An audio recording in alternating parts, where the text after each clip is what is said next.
Srila Prabhupada received critical acclaim from various Western scholars from top universities across the globe. However, after his mysterious departure, there has been literally thousands of changes done to the Bhagavad Gita, effectively making it a different book, and completely silencing Prabhupada's unique writer's voice. Changes are being made to most of his books, and they plan to continue to do so, with no end in sight. These excessive and unnecessary changes are rejected by Scripture when it tells us that such literature, even though irregularly composed, is heard, sung, and accepted by the purified men who are thoroughly honest. One of the most blatant changes is found in the Chaitanya Charitamrita, Madhya Lila, chapter 19, verse 157. In the original purport, it reads, "If one thinks that there are many pseudo-devotees or non-devotees in the Krishna Consciousness Society, one can keep direct company with his spiritual master." In contrast, the new revised and enlarged version has the opposite message. Even if one thinks that there are many pseudo-devotees or non-devotees in the Krishna Consciousness Society, still one should stick to the society. Redundant, to say the least. Repugnant, to be precise. The scheme points towards accepting the authority of the institution no matter what. Taking just one example from the Bhagavad Gita further exposes the agenda behind such unauthorized changes. Chapter 2, verse 8, purport. They can achieve real happiness only if they consult Krishna, or the Bhagavad Gita and Srimad Bhagavatam, which constitute the science of Krishna, or the bona fide representative of Krishna, the man in Krishna consciousness. The new edition says, they can achieve real happiness only if they consult Krishna, or the Bhagavad Gita and Srimad Bhagavatam, which constitute the science of Krishna, through the bona fide representative of Krishna, the man in Krishna consciousness. Once again, we are reminded that we must submit to these self-appointed so-called gurus. Thankfully, Srila Prabhupada forewarned us, when, 1 year before his departure, he wrote, "A little learning is dangerous, especially for the Westerners. I am practically seeing that as soon as they begin to learn a little Sanskrit, immediately they feel that they have become more than their guru. And then the policy is kill guru and be killed himself." And yet, this is the excuse the person behind these changes used in 1983. The Sanskrit editors were by now accomplished scholars, and now they were able to see their way through perplexities in the manuscript by consulting the same Sanskrit commentaries Srila Prabhupada consulted when writing Bhagavad Gita as it is. Meet J. Israel, also known as J. Advaita Swami, the person behind the book changes, and a constant offender against Srila Prabhupada. Another so-called editor had this to say, "Even though I might be able to tolerate reading it, for everything from Prabhupada is of course ecstatic, it still contains too many mistakes for me to read it without curling my toes and become irritated." However, within the past 2 years, devotees who were involved in the creation of the original books, and who were close to Srila Prabhupada, have begun to speak up against the changes. Here are their testimonies, where it will become clear just how adamantly opposed Srila Prabhupada is to any changes done to his books. Prabhupada was in his room and I came up and we started off by showing him the drawings of the teachings of Lord Chaitanya. And one by one, Prabhupada was commenting and rejecting them for various reasons. Prabhupada liked the original drawings, as simple as they were, that had been done by Govinda Dasi and Gaurasundar. These drawings, while technically, I think, superior, lacked in so many ways, according to Srila Prabhupada. In one drawing, the Goswamis, Rupa and Sanatan, were absent. In another drawing, one of the Goswamis was sitting on the same level as Lord Chaitanya. I mean, on and on, Prabhupada would tear apart these drawings. And as he kept going through them, he was getting angry. Now, I don't know if any devotee had ever seen Srila Prabhupada angry before. I certainly had not. So it was a shock, and it was scary, and I was very frightened. And the conclusion was we weren't going to use any of those drawings. So then I had to now bring out the Krishna book and start to show Prabhupada the paintings that the artists wanted to take out and the press devotees wanted to take out, and the new ones that they wanted to insert. So I introduced the topic, and Prabhupada said, they want to add paintings? I said, no, Srila Prabhupada, they want to replace paintings, not add. In some cases, they are the same scene, they think they painted it better. In other cases, they want to replace, they want to take out paintings that they think were painted too long ago and they're not painted in a serious way, and insert other paintings, not of the same Leela, but just because they're technically better. Prabhupada said, what? You have no authority to do that. You have no authority here. Once a painting has been approved, you can't remove it. If you want to repaint that pastime, and if the new painting is better, shows more detail, shows more Leela, more character, that might be considered.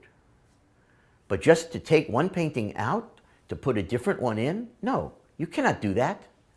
He said, once I have approved something in my books, it is eternal.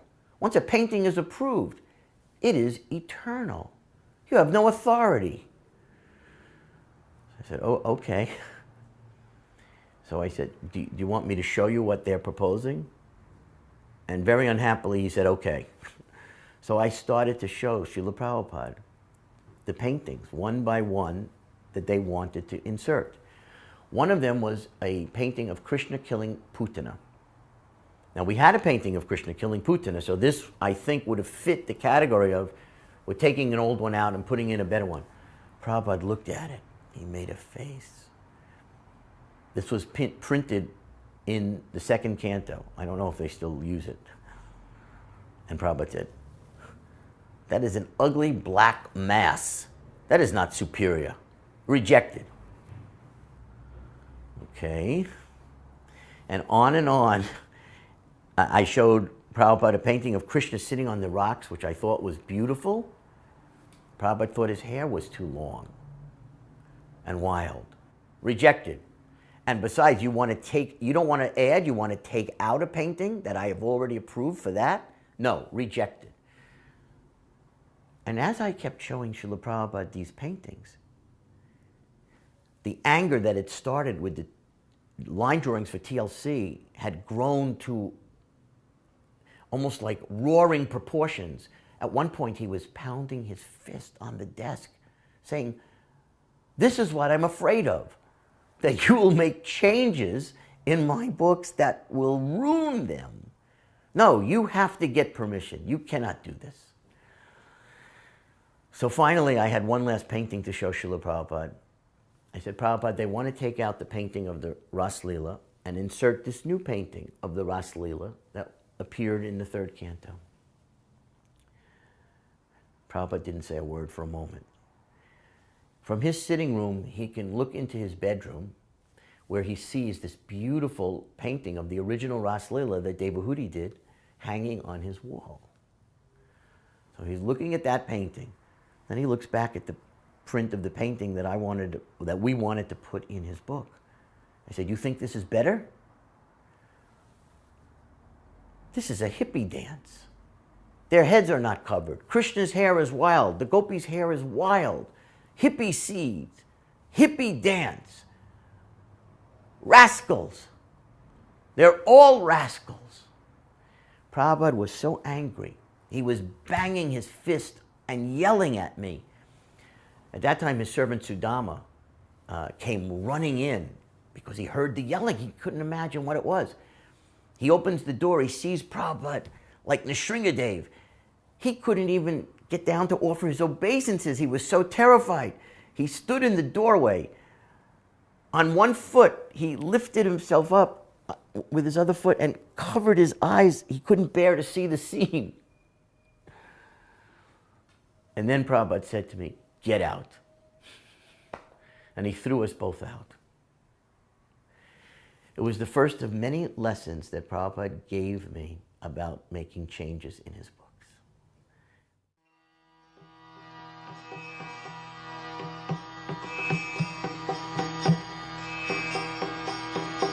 When he would talk about Krishna, I would temporarily forget who I was, where I was, and what I was doing. I would just be rapt. And then when he would stop talking, I would be like, "Oh yeah, I'm here. My name is such and such," and we all had that experience. I think you know what I mean. His words, his ability to bring transcendental sound into this material creation was his greatest gift. He was able to connect us with the spiritual world by that communication. And that communication went into his books. He didn't write his books, he spoke his books. Every morning he would get up at 2 in the morning, sometimes earlier, and he would sit at the dictaphone and he would speak. He would speak into the microphone and you'd hear the little clicking sound, and sometimes I would sit outside the door, but I would sometimes sit outside and listen to him translating his books. And I would peek in, and it was like another world was going on. There was another dimension, an alternate reality that was existing around him that I didn't see with these eyes, but that I could feel. And we all glimpsed it. Whether we glimpsed it one time or more than one time, we all glimpsed it.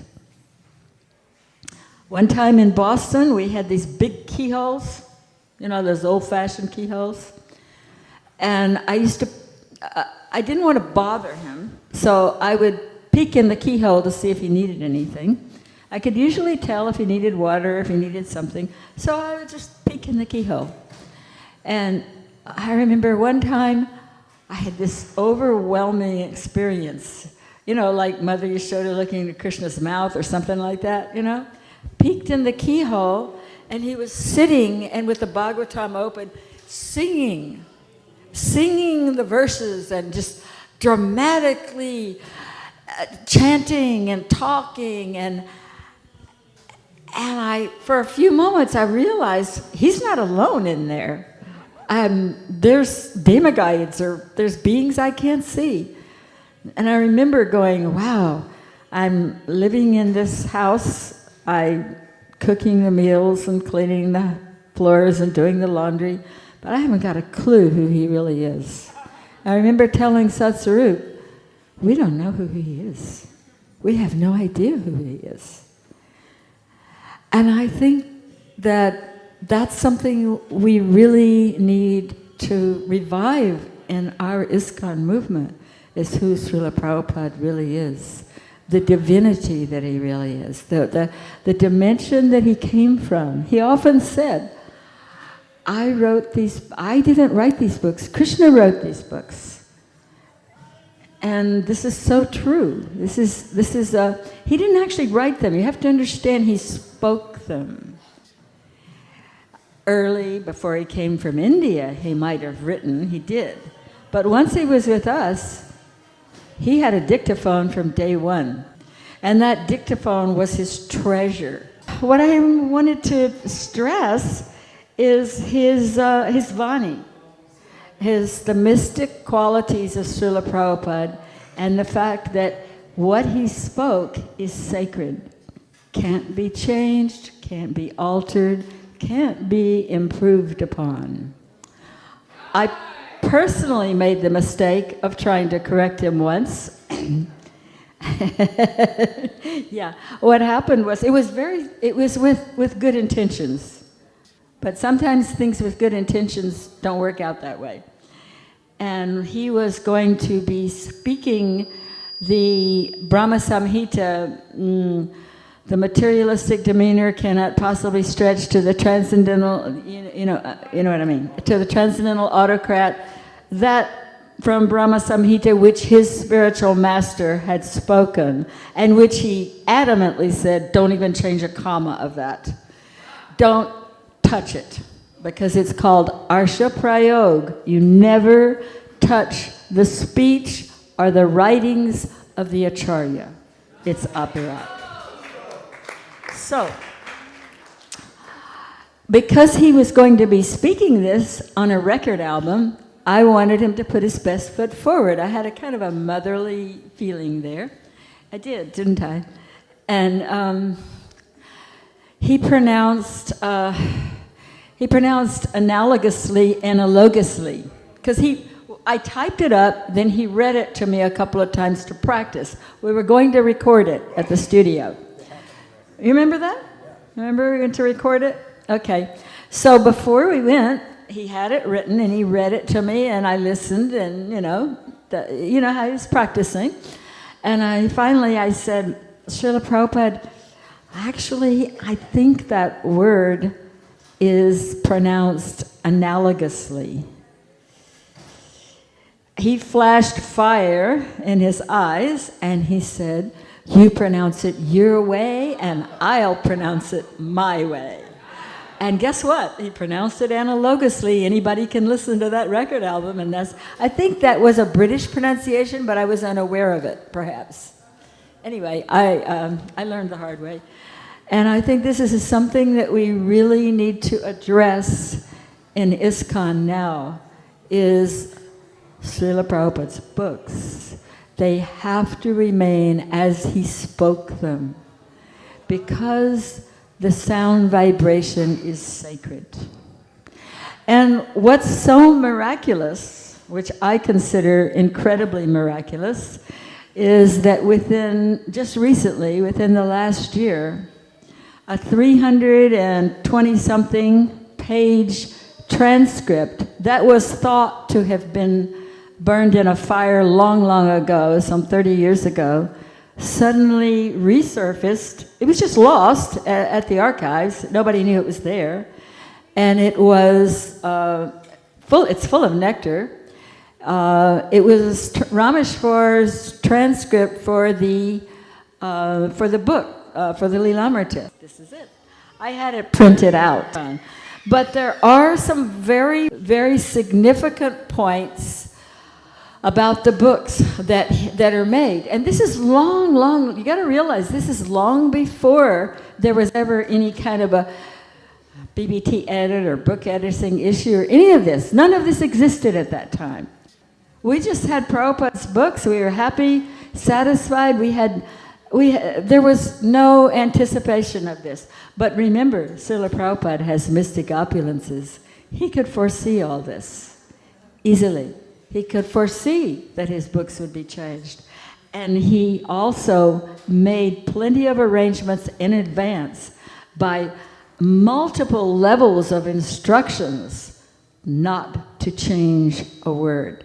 And even you can read how so many experiences that even if a change seemed logical, Rameshwar writes in his memoirs, even if a change seemed logical, Prabhupada would tell him not to change it, in a way of training him not to do it, because Prabhupada could foresee all this. He foresaw everything. And not only that, he's still watching over this movement. I have no doubt about it. He's well aware of what's going on right now. And I see this transcript, which I recommend everyone read. There's tons of nectar about Srila Prabhupada in it, just incredible. I recommend everyone read it, and I think that it's almost like he reached his hand out from a samadhi and said, hey, you guys, I got to remind you of a few things. I got to remind you that this is what I wanted done for my books. This is what I had in mind. And of course, Rameshwar's been gone for many years. He has no position or political a lot of what's going on here is people are afraid to speak, but almost all of Prabhupada's disciples are in agreement that they want the original books. Almost all of them.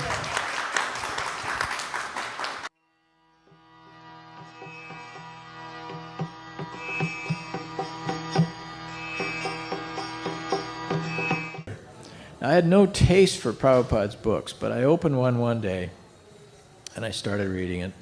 I said, wait a minute, I have to start all over again. I have to go back to Srimad Bhagavatam and start reading it from the first chapter. And then I realized as I was reading it that I'd never read any of these things before. So I started reading the books again, the Bhagavatam. I'm up to about the middle of the 10th canto now. And I noticed a few weeks ago, I was about halfway into the first volume of it, and the tone started changing. It was like, wow, there's not very many commentaries, and the flavor of Prabhupada isn't there. And then I went back to the introduction and read, well, Prabhupada passed away before he finished the 10th canto, so his students wrote the rest. And Prabhupada's lost. The flavor of Prabhupada was lost in the rest of it. Of course, 10th canto is 10th canto. The juice is there, but the flavor of Prabhupada in the juice is gone a little bit. The mystic opulence. I don't know what it is, but when you read Prabhupada, his purports and his translations, they're different than any other writer. So I agree, you can't change these. You can't change this. Whatever he said in the beginning is there. I think so far as the Krishna book is concerned, there in this manuscript, this transcript, there's very explicit instructions by Srila Prabhupada about how he wanted the Krishna book printed. And even though it doesn't make sense to have it that size because of the cost of printing, when Rameshwar tries to suggest that they make it smaller, Prabhupada practically throws him out of his room. There's a few other things like that in there. My point is that he didn't want changes to... He attended to every facet of his books. This is my point. Another point is that he wanted the books, the Bhagavatams, to have about 400 pages. He actually printed those in India before he came. And it cost a lot more to do it that way. But he had in mind a very clear picture of what he wanted his books to look like. This is so important. This is something we really need to know about. And what's so remarkable is it's all delineated in this transcript. There were things I didn't know about. One of the things he said was that the ISKCON press is the heart of, the press is the heart of ISKCON, and the art department is the heart of the press. Because the paintings, and this is something that Rameshwar brought to my attention, because I'm an artist also, that the paintings are his, he said, these are our trademarks. We attract people by these incredible paintings that most other philosophy books are just print, nothing but print, right? But Prabhupada had all these incredible pictures put in, and he designed those pictures in detail. I know, I was an artist. He stood over my shoulder while I was doing the one for the Gita, literally telling me how to do it. And for teachings of Lord, we were living in his apartment at that time. Gorsunder and I were traveling with him. And for teachings of Lord Chaitanya, the 5 drawings that I did for that, and Gorsunder also helped me, you know, we worked together. We worked on the same picture. So, but he did the composition. Prabhupada designed the composition, told us what to draw, told us how to do it. And now people seem to think that the paintings can be changed. He made it so clear. No pictures can be taken out of my books. He said it again and again and again and again and again. And they can't be changed. Incidentally, just last week, on August 10, 2015, Mother Govinda Dasi wrote the following on Facebook. Yes, although the books were massively edited, literally rewritten, Most of Prabhupada's disciples were unaware of these changes because they all had their own books, the original editions. Up until recently, many of his disciples were unaware of this, and even now, many devotees have no idea that they are actually not reading Srila Prabhupada's books at all. In fact, they are reading, selling and distributing J. Advaita's BBTI version of Prabhupada's books. Anyone who takes the time to look at the differences will be shocked and appalled at the changes. I purchased a later edition Bhagavad Gita as it is from a local Krishna center. When I took it home, opened it up, and began to read, I recall my first response was, "What the hell happened to this book?" That was my first response. It sounded nothing at all like Srila Prabhupada's writing. His writer's voice was missing. The book had been purged of the familiar sound of Srila Prabhupada's voice, leaving only a glimmer of the beauty that once was. Every author knows that he has a writer's voice, and when working with an editor, there is much care taken in not losing the sound of his voice, his mood, and his mindset. The many years of lectures on the Bhagavad Gita, the sound of Prabhupada's voice speaking each verse and discussing the purports, all this is lost in these new editions. The new Gita is half a loaf. Reading it, you may not starve, but you won't be as fulfilled as by reading and hearing the actual voice of Srila Prabhupada. To finalize, here's J. Israel giving us a glimpse into his mental hell. This is a person who said that there are warts in Prabhupada's books. Basically, morning, Samsaradava, Sri Krishna Chaitanya, Hare Krishna, nothing else. Evening, Gaurarti, Sri Krishna Chaitanya, Hare Krishna, nothing else. Nothing else. Pretty clear. The devotee is asking whether after Samsaradava we should chant Prabhupada's Pranam mantra. Interesting question. When Prabhupada chanted in the morning, he chanted Samsaradava, Sri Krishna Chaitanya, Hare Krishna, and nothing else. He didn't chant the Pranam mantra to his Guru Maharaj. Now, if I suggest that we shouldn't chant Prabhupada's Pranam mantra, there'll be a revolution. But actually, it's not necessary. It's not what he did, and we don't have to. Samsaradava, Sri Krishna Chaitanya, Hare Krishna, nothing else.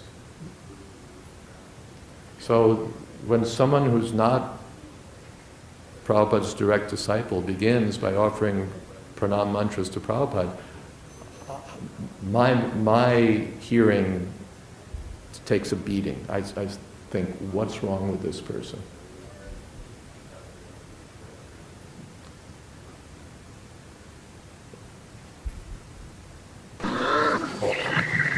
My hearing takes a beating. I think, what's wrong with this person?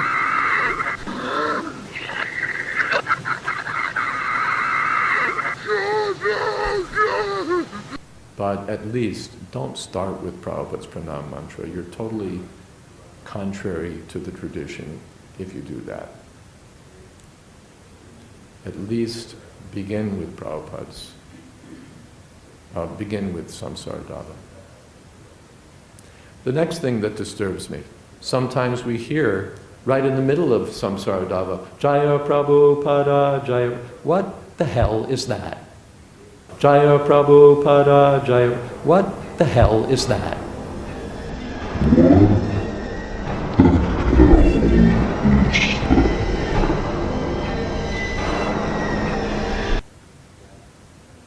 Samsaradava is not the Prabhupada song. It's the Guru's song. It's the song offering respect to the spiritual master, which doesn't mean the founder Acharya of ISKCON. Samsaradava is not the Prabhupada song. And therefore it even disturbs me when, they finish the Jayam stuvam stasya yashastri sandam Bande Guru Sri Charanada Vindam Jaya Prabhupada Jaya Prabhupada Jaya Prabhupada Jaya Prabhupada, as if again it was the Prabhupada song. If you want to think of Prabhupada during that song, that's fine. But it's not. What if somebody else is thinking of his guru? God forbid.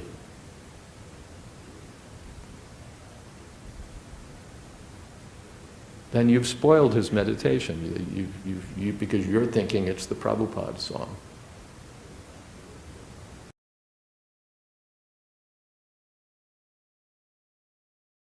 You don't need to chant Jai Prabhupada at any point. You don't need to chant Jai Prabhupada at any point. You don't need to chant Jai Prabhupada at any point. Samsaradava, Sri Krishna Chaitanya, Hare Krishna, nothing else. And, all right, I won't buck the system. After Samsaradava, Srila Prabhupada's pranam mantras. And if you left them out, you would not be wrong. You would be institutionally wrong, but you would not be philosophically wrong. Because Prabhupada said, Sri Krishna Chaitanya, Samsaradava, Sri Krishna Chaitanya, Hare Krishna, nothing else. That's what he did. And if that's what you do, you're no worse than he was. And he was perfect. And he was perfect. We think warmth and smiles convey honesty, sincerity, but a trained lie spotter can spot a fake smile a mile away. Can you all spot the fake smile here? You can consciously contract the muscles in your cheeks, but the real smile's in the eyes. The crow's feet of the eyes, they cannot be consciously contracted. And he was perfect. So again, I'm not campaigning to edit it out of the program, but keep it at that, if you would. Or to put it another way, I would be happy if you would keep it at that. And others may consider what's best to do. And others may consider what's best to do.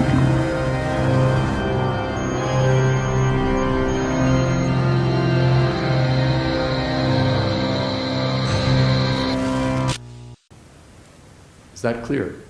Does that answer your question?